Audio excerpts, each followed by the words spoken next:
I was 7 years old when I first realized my sister wanted to destroy me. Not in the dramatic, childish way siblings fight over toys or television channels, but in a calculated, deliberate way that still makes my skin crawl 20 years later. Her name was Sasha, and she was 3 years older than me. To everyone else, she was the golden child, beautiful, charming, straight, a student, captain of the debate team. To me, she was something else entirely. The day everything changed started like any other birthday. Mom had saved for months to buy me the one thing I'd begged for all year. A limited edition American Girl doll that looked exactly like me, with the same dark curls and green eyes. I remember unwrapping it at my party, surrounded by classmates from 2nd grade, feeling like the luckiest kid in the world. Sasha sat in the corner, her smile perfect for the photos Mom was taking, but her eyes were cold as winter. After the party, I was carrying my doll upstairs when Sasha called out from behind me. "Harper, wait up." Her voice was sweet, too sweet, I should have known. She asked to see the doll, said she just wanted to hold it for a second.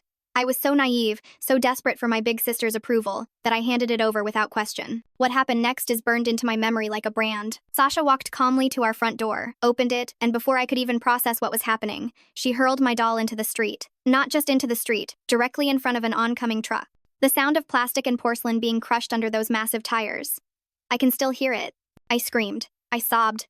I ran to Mom, who was cleaning up in the kitchen. But when Sasha came in behind me, her story was already perfect. I'd been showing off, waving the doll around carelessly near the door, and it had slipped from my hands. She'd tried to catch it, she said, tears streaming down her face. She was so sorry she couldn't save it. Mom believed her, of course. Why wouldn't she? Sasha had never done anything like this before, at least nothing anyone had caught her doing. I was labeled as careless, told that expensive gifts came with responsibility, and spent the rest of my birthday in my room, grieving not just for my doll but for something I couldn't quite name yet. Trust, maybe.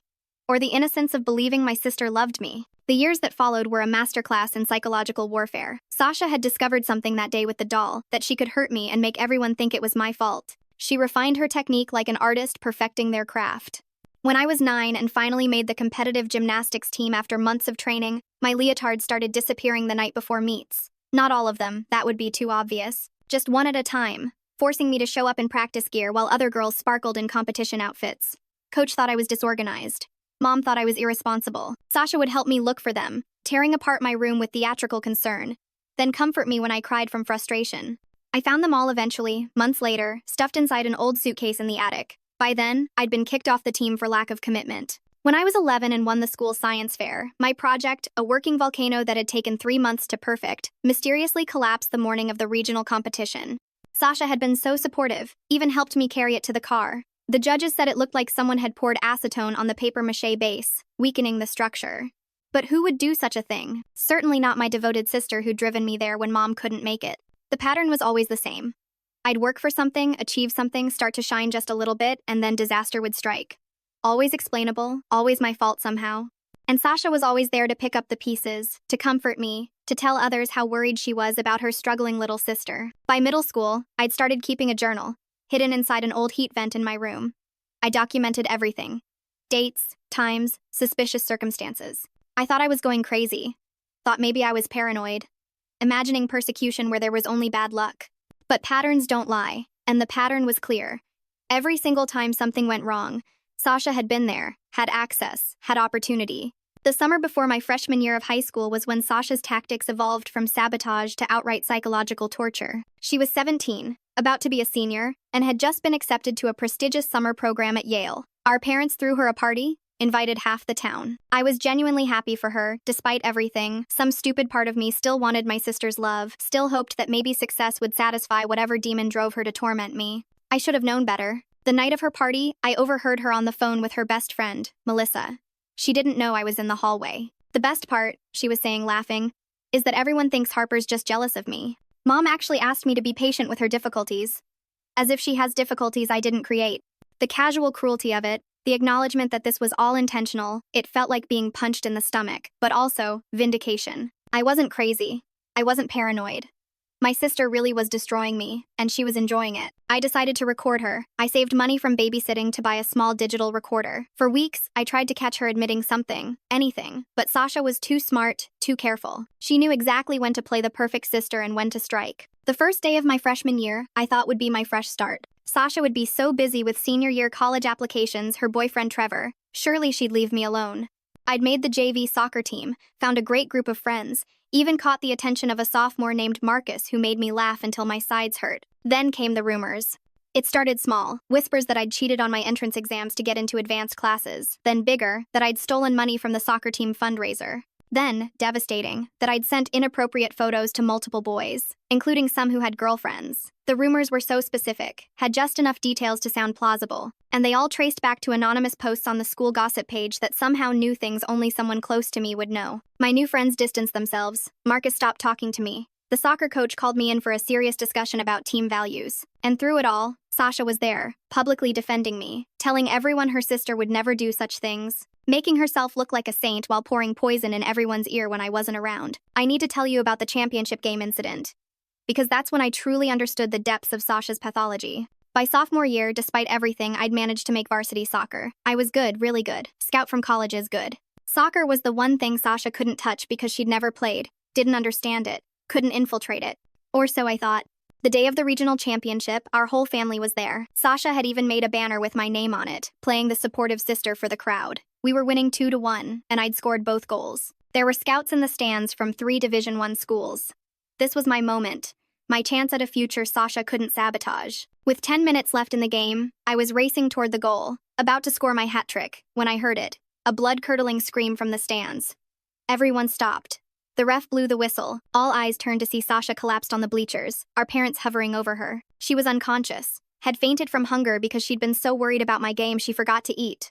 The ambulance came. The game was called off due to the disruption, officially ended with the current score, which meant we won. But I never got my third goal, never got to finish in front of those scouts who left in the chaos. At the hospital, Sasha made a miraculous recovery. The doctors found nothing wrong with her, but she spun a story about stress and anxiety over college applications. She apologized to me profusely, publicly, dramatically, ensuring everyone knew that poor, sweet Sasha felt so terrible about ruining her sister's big moment. The local newspaper ran the story with the headline, "Sisters Love Overcomes All," with a picture of Sasha hugging me at the hospital. What they didn't capture was her whisper in my ear during that hug. "You'll never be better than me. Stop trying." That night, I laid in bed planning. I couldn't live like this anymore. I had 2 more years of high school, and I needed a strategy to survive them. I started researching boarding schools, looking into early graduation, anything to escape. But I also started fighting back in small ways. I put locks on my belongings. I changed my passwords daily. I stopped telling anyone in my family about my achievements until they were complete and public. Junior year was my chess match with Sasha. Every move calculated, every piece protected. I'd learned to hide my successes until they were irreversible, to document everything with photos and timestamps, to always have alibis and witnesses. It was exhausting, living like I was in witness protection from my own sister, but it was working. I'd secretly applied for and won a prestigious summer internship at a biomedical research lab. I'd been taking college courses online, accumulating credits. My guidance counselor, Mrs. Peterson, was the only adult who seemed to notice something was off about my family dynamic. She helped me keep everything confidential, even from my parents, under the guise of independence building. Sasha, meanwhile, was at college, Stanford, full scholarship, our parents' pride and joy. But every time she came home for breaks, something would happen. My laptop would get a virus. My college application essays would disappear from my cloud storage. My recommendation letters would mysteriously never reach their destinations. But I adapted. I kept everything in triplicate, in different locations. I had backup plans for my backup plans. And slowly, secretly, I was building something Sasha couldn't destroy, a future. The acceptance letter came on a Tuesday in March. Harvard, full scholarship, early admission to their accelerated medical program. I'd applied under a special circumstances provision, explaining my need for confidentiality due to family circumstances. Mrs. Peterson had vouched for me. Everything had been handled through the school, not my home address. I had 3 months to figure out how to tell my parents without giving Sasha time to sabotage it. The deposit was paid from money I'd saved. The paperwork was filed. It was done. I was free. Or so I thought. The day I planned to tell my parents, a week after Sasha's graduation from Stanford, she came home with news of her own. She gathered the whole family in the living room, tears streaming down her face, hands shaking as she held medical papers. "I have cancer," she announced. "Stage 3 lymphoma, the doctors say. They say treatment needs to start immediately." My blood turned to ice, not because I believed her. I'd learned to recognize Sasha's performances, but because I understood immediately what this meant. She knew. Somehow, she knew about Harvard, and this was her nuclear option. The next 3 months were the darkest of my life. Sasha's diagnosis consumed everything. Our parents liquidated their savings for her treatment at a specialized clinic. She shaved her head, or rather, she wore a remarkably realistic bald cap she'd ordered online, as I later discovered. She had forged medical documents that looked authentic enough to fool our parents, though she was careful never to let them come to her appointments. And me? I was the monster who seemed skeptical of her dying sister's illness. Because I was skeptical, everything about it was wrong. She was too healthy, too energetic when she thought no one was looking. Her chemo appointments always happened when our parents were at work. She'd refused to let anyone come with her, claiming she needed to be strong and independent. The medication she took was just vitamins and prescription bottles she'd relabeled. I tried to voice my doubts once, gently, to my mother. The look of horror and disgust on her face is something I'll never forget. "How could you?" she asked. "Your sister is fighting for her life and you're, what, jealous that she's getting attention?" The irony was unbearable. Sasha used her illness to systematically destroy my Harvard plans. She'd have a crisis every time I needed to submit paperwork. She'd need me to stay home and care for her whenever I had important calls scheduled with the admissions office. She even sent an anonymous email to Harvard from a concerned family friend saying I was severely disturbed and had been making false accusations about my sick sister. My acceptance was put under review, but I didn't give up. I couldn't. I started recording everything, and I mean everything. I installed hidden cameras in my room to catch her walking normally when she thought I was gone. I traced the IP address of that anonymous email back to her laptop. I even found the website where she'd ordered the bald cap, still in her browser history. The confrontation came on the 4th of July.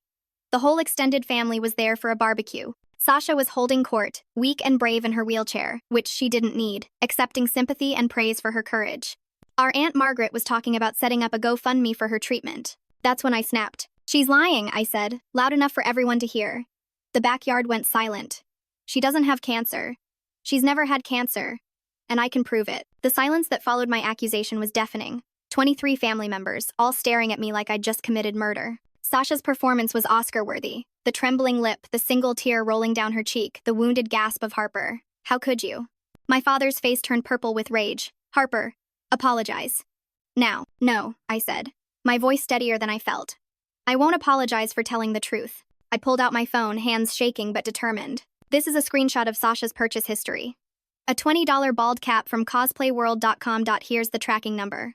Delivered 2 days before her diagnosis. Sasha tried to interject, but I kept going. This is a recording from my room's security camera. Yes, I had to install security cameras in my own room, showing her walking normally, doing jumping jacks actually. An hour after she supposedly couldn't stand from chemo weakness, my Aunt Margaret stepped forward, looking uncertain. "Harper, sweetheart, I don't understand." Here's the email she sent to Harvard, from an anonymous account, trying to destroy my admission. I traced the IP address. It came from her laptop. And here, I pulled out the coup de grace, is a recording from last night. I hit play. Sasha's voice filled the backyard, clear and healthy and laughing. She was on the phone with someone, I never found out who. Can you believe they actually bought it?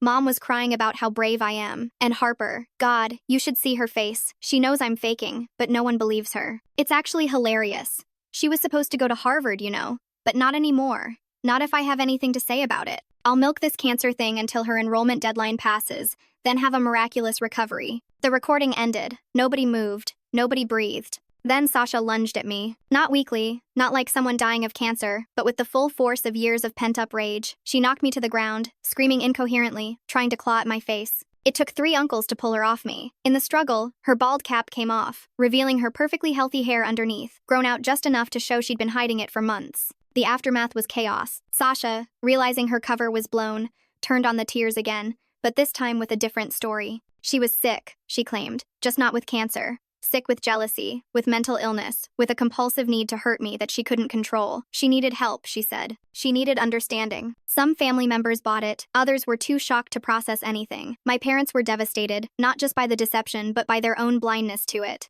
My mother slapped me, not Sasha, me, for handling this so cruelly before collapsing in tears. The days following the barbecue were a blur of family therapy sessions, emergency psychiatric evaluations, and lawyers. Yes, lawyers, because Sasha's fraud had extended beyond just emotional manipulation. The GoFundMe our aunt had started had raised $12,000. She'd applied for and received disability benefits from her university. She'd gotten extensions and special accommodations based on her fake diagnosis. It was fraud. Actual, prosecutable fraud. But here's the thing about family. Even when someone reveals themselves as a monster, there's still this desperate need to protect them, to fix them, to believe they can be saved.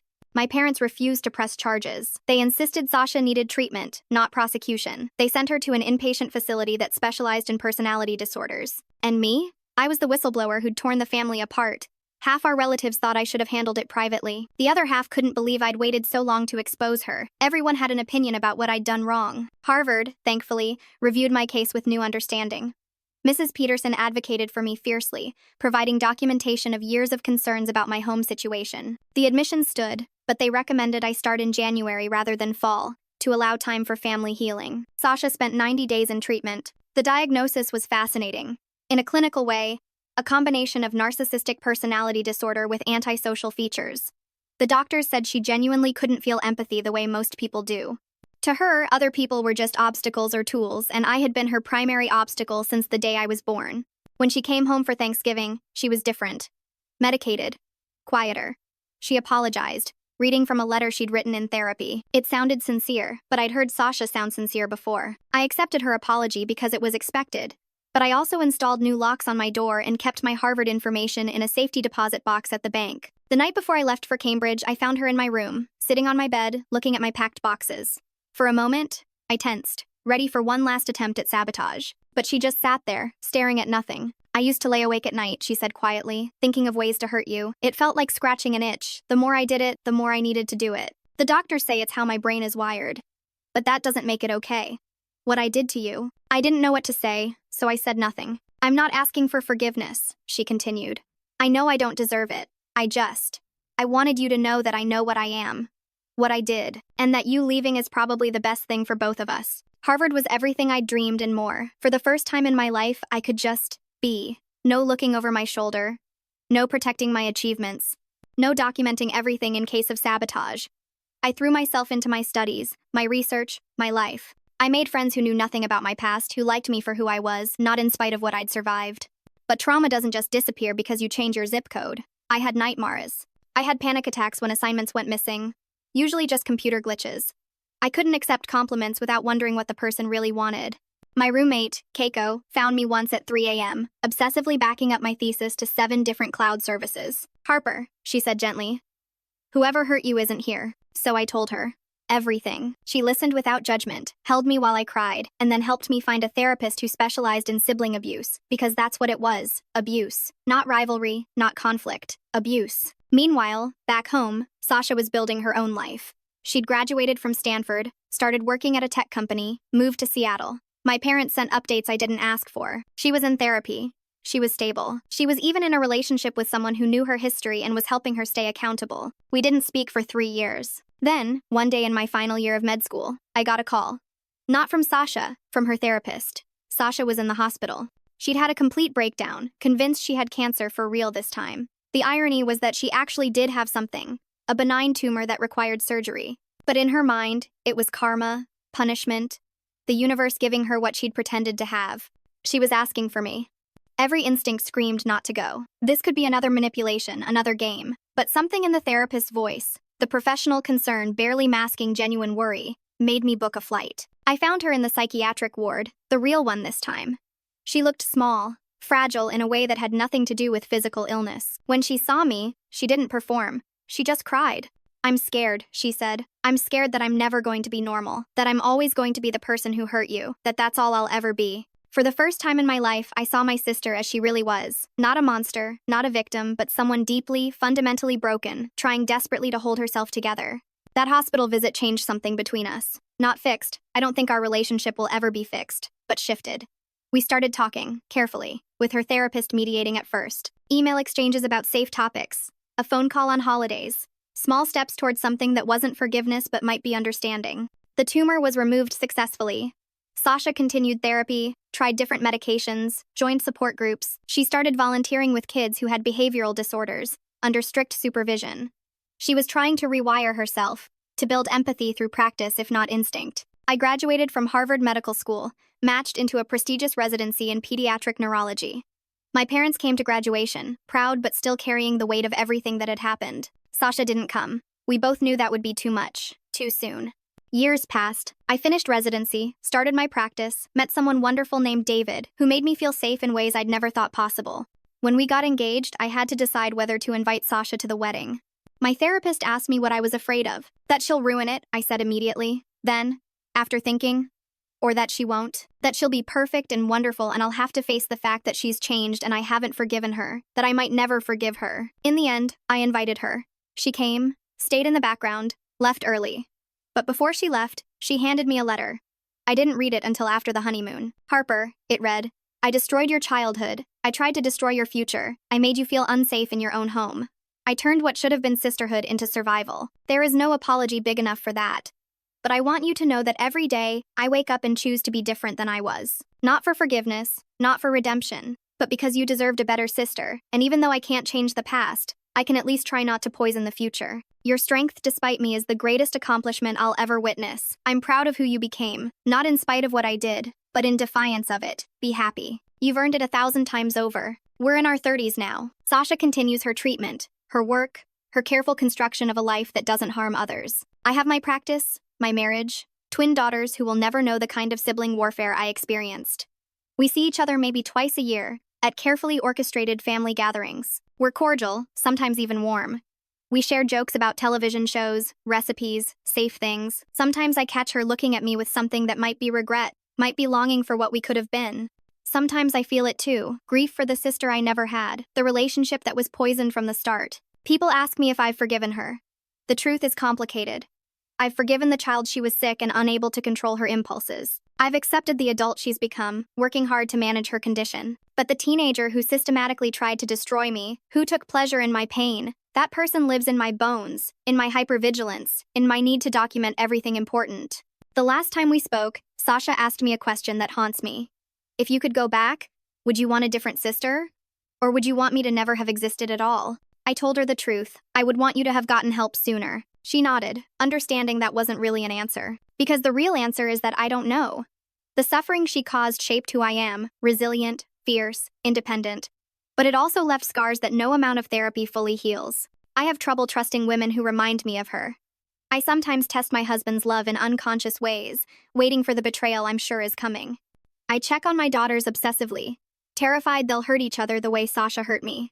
This is the reality of surviving sibling abuse. You survive, you even thrive, but you carry it forever. It becomes part of your story, woven into the fabric of who you are.